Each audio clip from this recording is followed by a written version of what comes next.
लोग आज पढ़ेंगे यूनिट एंड डायमेंशन। देखिए यूनिट एंड डायमेंशन में पहला चीज हम लोग पढ़ेंगे principle of homogeneity. Principle of homogeneity आपका क्या होता है? देखिए प्रिंसिपल ऑफ होमोजेनिटी ये कहता है कि दो क्वांटिटी को तब आप तभी ऐड या सब्ट्रैक्ट कर सकते हैं, दो क्वांटिटीज को तभी आप ऐड या सब्ट्रैक्ट कर सकते हैं जब दोनों का डायमेंशन आपका क्या हो, सेम हो। दोनों का डायमेंशन आपका सेम रहना चाहिए, तभी आप दो क्वांटिटी को ऐड या सब्ट्रैक्ट कर सकते हैं। इसको ऐसे समझिए, फॉर एग्जांपल अगर हम आपको कहते हैं 5 न्यूटन में 5 मीटर पर सेकंड ऐड करने, तो आप ऐड कर सकते हैं? नहीं ऐड कर सकते। इसका रीजन क्या है? क्योंकि यहाँ पे दोनों का जो आपका यूनिट है, डायमेंशन है, दोनों अलग अलग है, डायमेंशन आर डिफरेंट। दोनों का डायमेंशन आपका क्या है? डिफरेंट है, तो इसलिए हम लोग इसको ऐड नहीं कर सकते हैं। ठीक है, यहां समझिएगा। नेक्स्ट आगे बता रहे हैं आपका।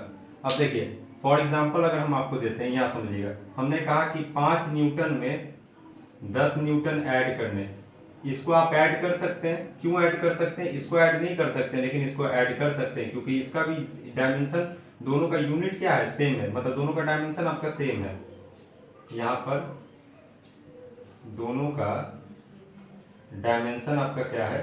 सेम है, तो इसी वजह से क्या होता है, इसको हम लोग ऐड कर सकते हैं। ठीक है, तो होमोजेनिटी में बस ध्यान आपको ये रखना है कि दो क्वांटिटी को तभी आप ऐड या सब्ट्रैक्ट करेंगे जब दोनों का डायमेंशन आपका क्या होना चाहिए? सेम होना चाहिए। ठीक है, अब यहां पर क्या है, आपके 7 फंडामेंटल क्वांटिटीज हैं, आपके 7 फंडामेंटल क्वांटिटीज हैं आपके।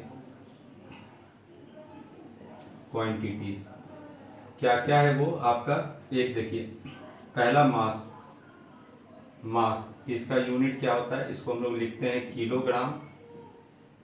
ठीक है, और शॉर्ट में इसका सिंबल क्या होता है? केजी लिखते हैं।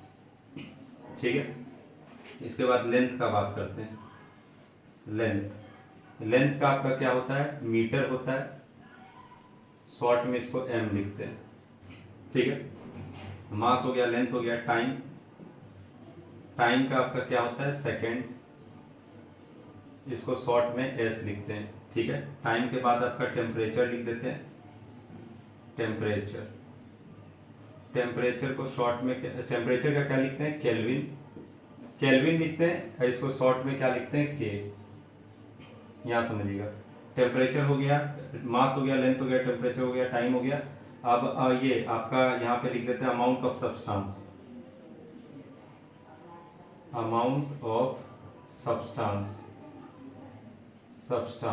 ठीक है, इसका क्या लिखते हैं? इसको हम लोग मोल लिखते हैं, MOL शॉर्ट में लिखते हैं इसको, MOL। उसके बाद आपका क्या आता है? ल्यूमिनस इंटेंसिटी,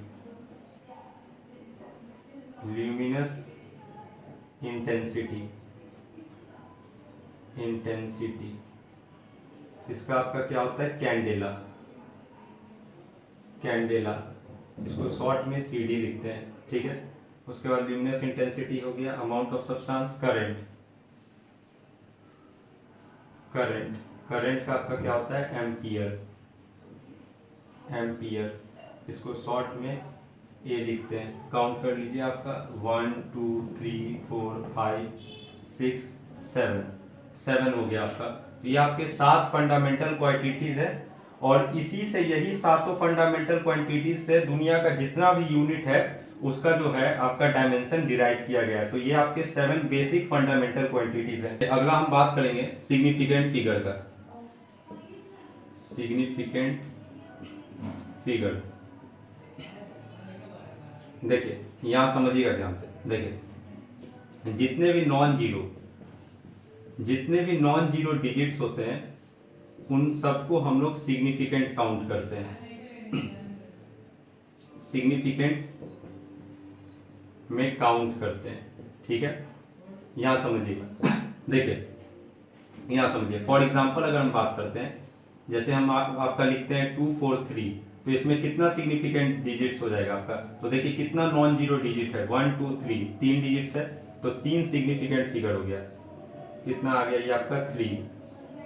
यहाँ पे 3 सिग्निफिकेंट फिगर हो गया। यहां समझिएगा, देखिए अब हम वो केस लेते हैं जिसमें हम जीरो को कब काउंट करना है और जीरो को काउंट कब नहीं करना है, वो केस लेते हैं। यहां समझिएगा ध्यान से, देखिए फॉर एग्जाम्पल 0.0046, ठीक है। देखिए नॉन जीरो डिजिट से पहले अगर जीरो आता है तो उसको काउंट नहीं करेंगे। नॉन जीरो डिजिट से पहले जो जीरो आता है उसको काउंट नहीं करेंगे, मतलब इसको काउंट नहीं करेंगे, इसको भी नहीं करेंगे, नहीं करेंगे। नॉन जीरो डिजिट से जो पहले आएगा, नॉन जीरो डिजिट से जो पहले आएगा उसको काउंट नहीं करेंगे। तो यहाँ पे कितना सिग्निफिकेंट डिजिट्स हुआ, 1 2, तो 2 सिग्निफिकेंट डिजिट्स, 2 सिग्निफिकेंट फिगर्स आप बोल सकते हैं। यहां समझिएगा ध्यान से, देखिए यहां समझिए। अब एक और एग्जांपल लेते हैं, देखिए जैसे हमने लिखा 243.00। अब देखिए क्या होता है कि डेसिमल के बाद अगर, यहां समझिएगा, ये देखिए नॉन जीरो डिजिट्स के बाद अगर जीरो आता है तो उसको काउंट करेंगे। नॉन जीरो डिजिट्स के बाद अगर जीरो आएगा तो उसको काउंट करेंगे। तो देखिए यहाँ पे टोटल कितने हो जाएंगे, देखिए यहां से 3 और 2 5 सिग्निफिकेंट फिगर्स। ये आपका कितना हो गया, 5 सिग्निफिकेंट फिगर्स, समझ गए। तो यहाँ पे इस केस में हम लोग काउंट करते हैं, ठीक है। अगर मान लीजिए सपोज आपका दिया हुआ यहाँ पे 230, देखिए 230 है, यहाँ पे कोई डेसिमल नहीं लगा हुआ है। तो देखिए यहाँ पे ये वाला जो जीरो है ना, इसको हम लोग काउंट नहीं करेंगे, ये जीरो आपका काउंट नहीं होगा, समझे। यहाँ पे ये वाला जीरो काउंट नहीं होगा। तो यहाँ पे कितना सिग्निफिकेंट डिजिट्स हुआ, 1 2 सिग्निफिकेंट फिगर। लेकिन वही देखिए अगर हम यहाँ पे लिख देते हैं 230 पॉइंट, यहाँ पे अगर हम डेसिमल लगा देते हैं, सेम क्वेश्चन है, बस यहाँ पे मैंने क्या कर दिया, डेसिमल लगा दिया। अगर हम यहाँ पे डेसिमल लगा देते हैं तो ये जीरो को हमें काउंट करना पड़ेगा। तो टोटल देखिए कितना है, 1 2 3, कितना आ गया आपका, 3 सिग्निफिकेंट फिगर।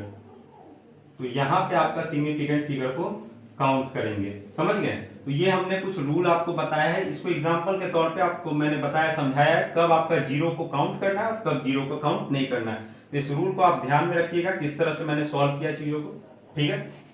देखिए यहाँ पे कभी कभी आपका क्वेश्चन जो आता है साइंटिफिक नोटेशन में भी अगर नंबर दिया रहेगा, मान लीजिए इस तरह से आपका नंबर दिया हुआ है, नंबर ऑफ सिग्निफिकेंट डिजिट्स पूछा जा रहा है, तो ये वाला जो होता है ये आपका सिग्निफिकेंट डिजिट्स में कंट्रीब्यूशन नहीं करता है। आपको बस इस तरफ का नंबर देखना है और वही सेम रूल लगाना है जो पिछले बार हमने बताया था। तो देखिए यहाँ पे नंबर कितने डिजिट्स हैं आपका, 1 2 3, यहाँ पे नंबर ऑफ सिग्निफिकेंट फिगर कितना आ गया, 3 सिग्निफिकेंट फिगर आ गया।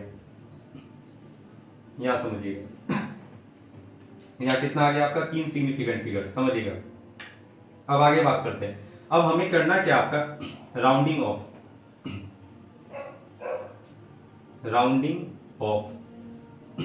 यहां बता रहे हैं, समझिएगा ध्यान से। देखिए सपोज करिए मैंने आपको डिजिट्स दिया 4.28, ठीक है 4.28, और मैंने कहा कि आपको up to 1 decimal place round off करना है। यहां देखिए 1 डेसिमल प्लेस तक राउंड ऑफ करना है, समझिएगा। देखिए 1 डेसिमल प्लेस आपका कौन है, 2 तक है, ठीक है। तो आपको 2 तक राउंड ऑफ करना है, यहां समझिएगा। 2 के बाद ये नंबर क्या है, 8 है। तो रूल क्या कहता है, देखिए 5 से अगर बड़ा होगा, ये 8 जो है, 8 आपका क्या है, 5 से बड़ा है। तो 5 से अगर बड़ा होता है तो आगे वाले नंबर को क्या करते हैं, 1 से इंक्रीज कर देते हैं, +1 कर देते हैं। तो इसका आंसर क्या आ जाएगा, 4.3 आ गया, ठीक है। यहां समझिएगा। देखिए अब नेक्स्ट एग्जांपल देते हैं, देखिएगा समझिएगा ध्यान से, यही सेम क्वेश्चन है, यहां समझिए। यहां पे हम अगला एग्जांपल दे रहे हैं 4.23।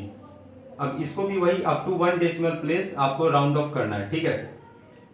यहां समझिएगा ध्यान से, देखिए तो यहां पे समझिएगा, ये देखिए 2 के बाद जो डिजिट्स आ रहा है 3, ये 3 क्या है, 5 से कम है, 3 इज लेस देन 5। तो आगे वाले नंबर में कोई चेंज नहीं करते हैं, नो चेंज, कोई चेंज नहीं होगा। तो आपका आंसर क्या आ जाएगा, 4.2। ये आपका आंसर हो गया, ठीक है। तो ये आपके रूल हैं जो आपको ध्यान में रखना है, ठीक है।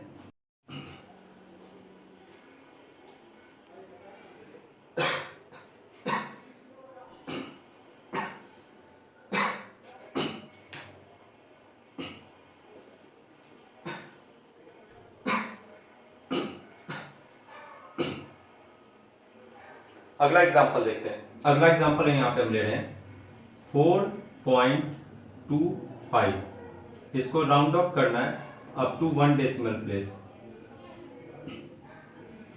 डेसिमल प्लेस, ठीक है, 1 डेसिमल प्लेस पे राउंड ऑफ करना है। तो यहाँ देखिए, यहाँ पे आपका क्या आ रहा है 5, और रूल क्या कहता है, देखिए 5 है यहाँ पे लिखा हुआ, तो 5 से पहले अगर इवन नंबर होगा तो कोई चेंज नहीं होता है। मतलब 5 से पहले इवन नंबर, 2 आपका क्या है, इवन है।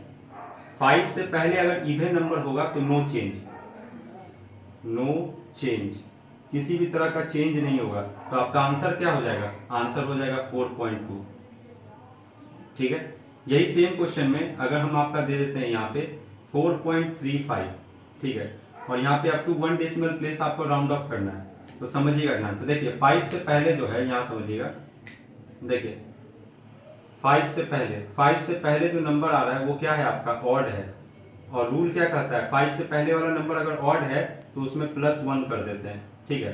तो आपका आंसर यहाँ पे क्या हो जाएगा, अप टू 1 डेसिमल प्लेस पे ही आपको राउंड ऑफ करना है, ठीक है। सेम क्वेश्चन है, तो यहाँ पे +1 कर देंगे तो कितना आ जाएगा, ये आपका 4.4, ये आपका आंसर हो गया, ठीक है। तो ये आपका कुछ रूल हमने बताया है जो आपका राउंडिंग ऑफ कर सकते हैं इस तरह से आपको, ठीक है।